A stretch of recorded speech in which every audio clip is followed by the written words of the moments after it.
to you live from the garage. I'm heading out of town here in a couple of days, and I thought I'd go out and putz around in the garage real quick. I showed you the other day the latest box of stuff I got. No more stuff.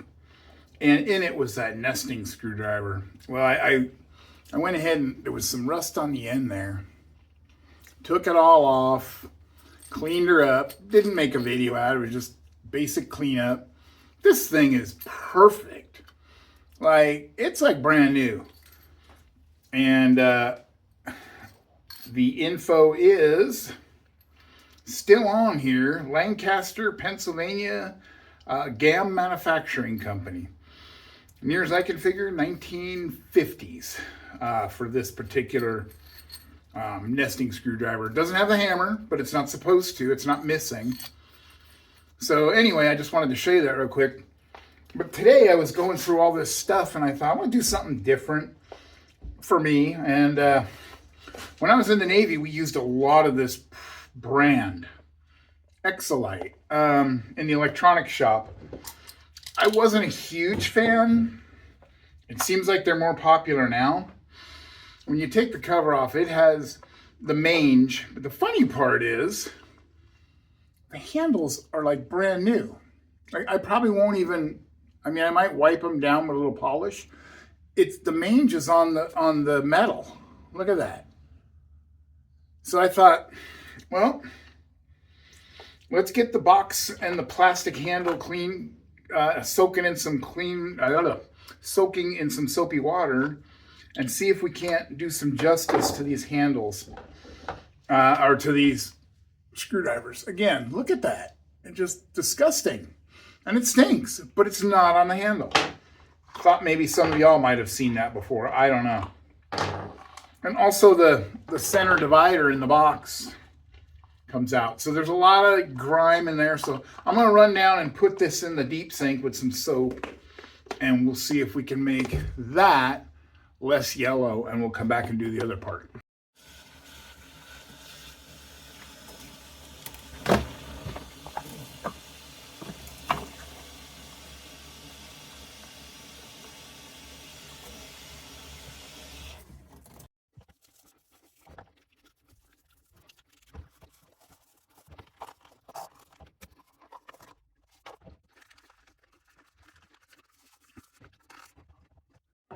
So the cleanup of these tools is not very exciting. They are really, really grungy. Like, it's, yeah. But what I did is I took a seltzer can and I popped the hole in it after I cut it. And then I made a little T, X, cross, put it through.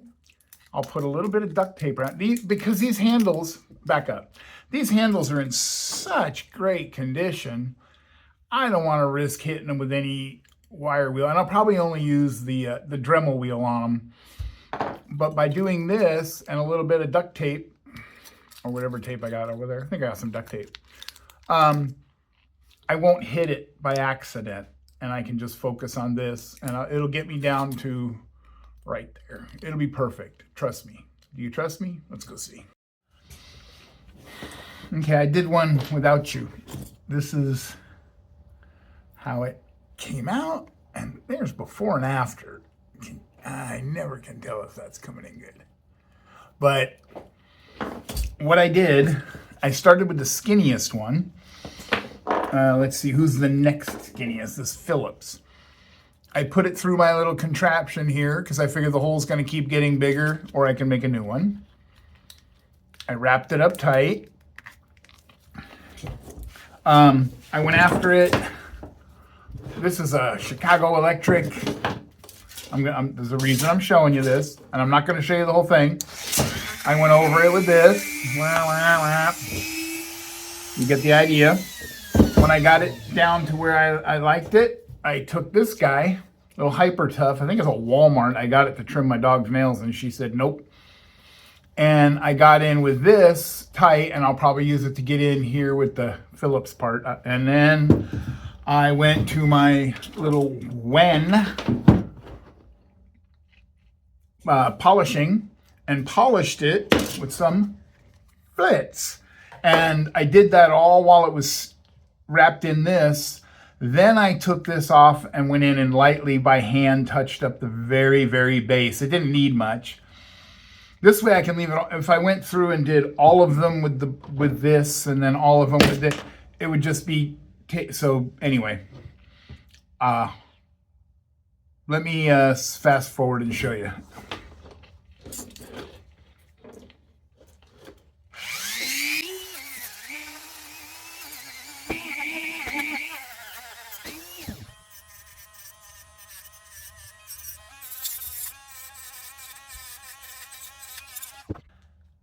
Ta-da! Look how shiny that is. And again, I'll go through the unpeeling. And do you want to see this 8 times, 6, whatever? How many are there? 1, 2, 3, 4, 5, 8 times? No, you don't want to see that. I could not be happier with how these came out. Look at that. This was the worst one, and you can kind of see I didn't go overboard, but the nicks and bruises are smooth now. The rest of them are great. Each one got a step, you know, and each one has been polished down to the nines. So let's go finish off the case and we'll put it all back together.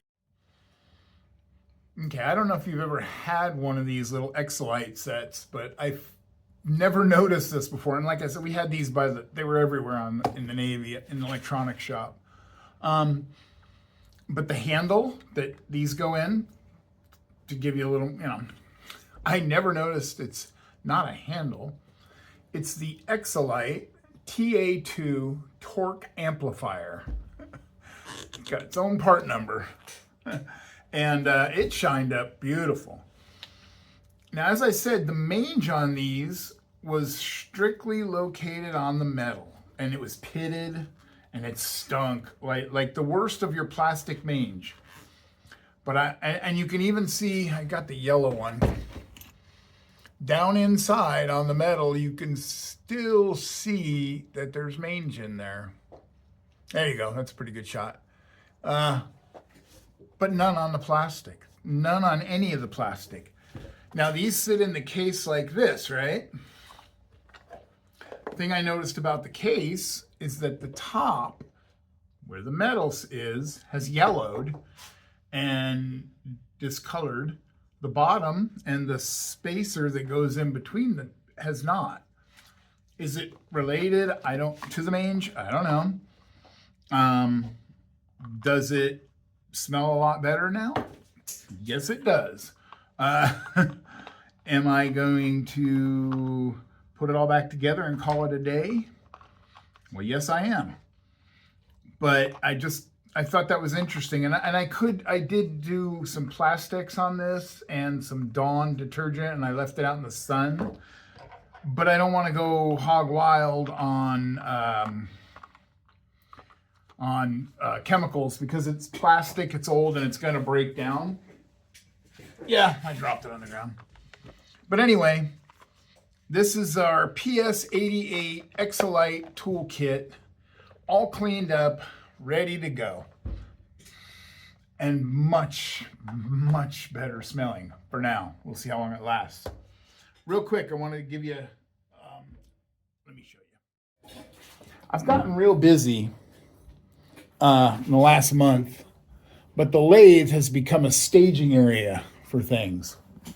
Well, as you saw in hopefully last week's video, I don't know how I'm posting these. If you saw it though, my son was here and we had a nice visit with the grandkids, son, daughter-in-law. It was a lot of fun. He went home on Wednesday. On Thursday, he had to go back to work, but in the morning, he looked on Marketplace in San Diego and someone within a mile of his house was giving away a treadmill motor and speed control in San Diego. I've been looking for a nearby treadmill that I can haul over and disassemble to get those parts because they're wicked expensive to buy. and he had one laid in his hands. So he picked it up.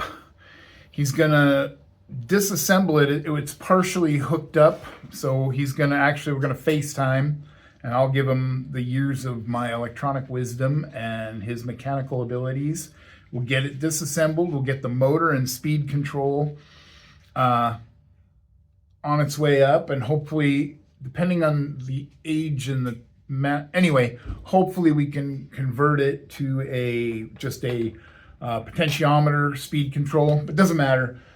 We can get the lathe working. We can do the modifications. So I'm pretty excited. Gonna be a little overwhelming because there's a lot of things to consider, but I'm looking forward to the project. So I just thought y'all would like to hear that. I don't know when it's gonna get here, but it'll probably be, hopefully before fall, we get this project wrapped up.